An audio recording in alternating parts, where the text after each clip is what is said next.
Donc en fait, on est dans cette situation-là où la communauté internationale peut avoir un rôle à jouer en se réappropriant le conflit, mais ne pourra jamais le régler parce on se rend bien compte que c'est un défi, des défis qui sont dans cette région, ce sont des défis ethniques d'abord, ce sont des défis d'appartenance, un conflit d'appartenance. Est-ce que cette zone c'est à moi? Est-ce que c'est à toi? Est-ce que aujourd'hui, est-ce que j'ai aussi la possibilité de jouir de ces richesses ou non? Donc c'est vraiment entrer dans la politique même des pays qui portent c'est-à-dire à savoir le Congo et le Rwanda, qui portent ce conflit aujourd'hui, c'est-à-dire nous souhaitons d'une part sécuriser nos populations qui sont issues, les populations qui sont issues du Rwanda qui se trouvent au Congo, et d'autre part nous souhaitons aussi, ça ce n'est pas clairement affiché, mais nous souhaitons aussi profiter de la région et de ses richesses pour pouvoir continuer à développer notre pays. Et d'une autre part, le Congo est dans une situation où lui, il se dit, nous allons faire respecter la souveraineté de nos frontières, nous n'allons jamais laisser une puissance extérieure ou un pays extérieur, bon, le Rwandais est vu comme une puissance extérieure, venir chez nous et faire ce qu'elle veut, sous couvert de M23, sous couvert de nous sommes légitimes d'intervenir parce que nos populations sont menacées. Et qu'est-ce que ça renvoie justement, ces ambassades qui sont brûlées? On l'a évoqué, la France, la Belgique, les États-Unis notamment. Qu'est-ce que ça signifie du point de vue de la population? Quel message on peut comprendre? Est-ce que ça veut dire finalement on n'a pas besoin de l'aide internationale? C'est un conflit africain qui doit se régler entre les chefs d'État de la région? Moi je vois ces réactions, ces incendies de ces ambassades comme étant un laxisme de la communauté internationale qui est taxé par ces populations locales qui estiment que vous êtes présent, vous n'avez rien fait, et voilà, nous sommes arrivés à cette situation. Donc c'est un réaction. Avec la MONUSCO notamment. Justement, la MONUSCO qui était aussi là présente, mais qui a été défaillante, impuissante, et qui n'a pas pu calmer bientôt depuis 30 ans. Oui, dans la population, demander le exacerbé par effectivement ces laxismes-là d'une partie de la communauté internationale représentée par les forces multinationales. Les populations ont réagi en incendiant effectivement les ambassades, tout ça. C'est un message très très fort que la communauté internationale doit réinterpréter, analyser pour dire voilà nos limites. Et donc maintenant, c'est vrai, vous l'avez dit, la communauté internationale peut-elle aujourd'hui jouer encore un rôle? Nous pensons que non, parce qu'elle est de facto exclue du processus de dialogue et exclue effectivement du processus de la médiation en cours qui devait être. Donc maintenant, et j'apprécie ce que disait Frédéric tout à l'heure, il faut absolument que les Congolais, les Rwandais eux-mêmes se parlent.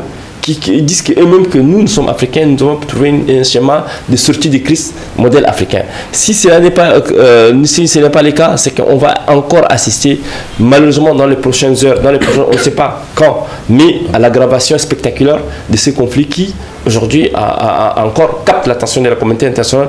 Et malheureusement, ce qu'il y a depuis une trentaine d'années, sinon bientôt 40 ans, que le Grand Lac occupe la une des médias internationaux, occupe la une de l'agenda de la communauté internationale. Donc il faut absolument que les Congolais, Rwandais et les autres populations riveraines se trouvant dans cette zone puissent dire, écoutez, on est lassé des conflits armés, on est lassé effectivement des souffrances de nos populations. Il faut qu'on essaie de réfléchir au développement, réfléchir à la stabilité. Et un économiste disait, faites-moi de la bonne politique, je vous ferai de la bonne économie. Et sans cela, on ne pourra pas trouver, on ne peut pas parler effectivement d'une stabilité, on ne peut pas parler non plus d'un développement et de la stabilité de populations dans cette zone. Frédéric Tchungui, je vous retourne la question dans la symbolique. Qu'est-ce que ça veut dire ces ambassades brûlées? Est-ce que ça traduit, comme le dit Makaila, la lassitude de la population vis-à-vis des puissances internationales? Alors il faut d'abord remettre les choses dans le contexte et se dire que la communauté internationale n'a jamais réussi à régler un conflit sur le long terme sur le continent.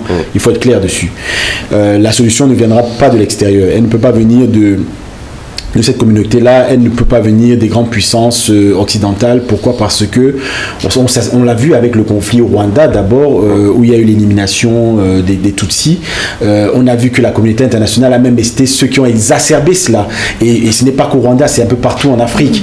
Tant qu'ils arrivent à, excusez-moi les termes, on va se parler clairement ici, tant qu'ils arrivent à prendre ce qu'ils ont à prendre sur votre territoire, s'il y a le conflit qui se fait et que ça n'entache pas la possibilité pour l'homme multinational de pouvoir pomper vos richesses, ils n'ont pas de problème avec ça.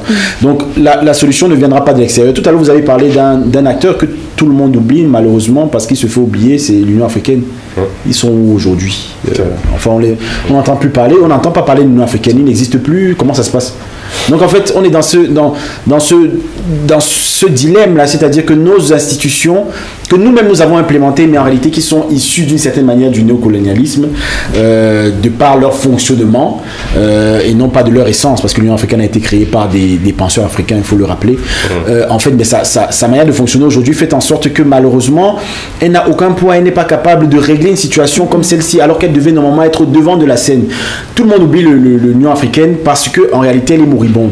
Donc, pour revenir au fait qu'on a brûlé les différentes ambassades, bon, effectivement, je pense que c'est une symbolique pour démontrer que vos ambassades sont là juste pour gérer et contrôler vos populations, les mettre à l'abri, parce que vous savez que lorsqu'il y a un conflit dans ce type d'espace et qu'il y a par exemple l'ambassade française, on va rapatrier rapidement les Français, les mettre à l'ambassade et les faire partir. Donc en fait, en gros, ce qu'ils sont en train de faire, c'est simplement de vouloir... Ce qu'ils font quand ils sont dans ce genre de zone, c'est de protéger leur population. Ils ne tiennent pas compte des populations sur place. Je dirais que ce n'est pas leur rôle, effectivement, mais de ce fait-là, ne venez donc plus faire de l'ingérence, parce que ce qui se passe aujourd'hui, ce conflit, excusez-moi de revenir aux origines, je pense que c'est important de le marteler, cela a été décidé depuis.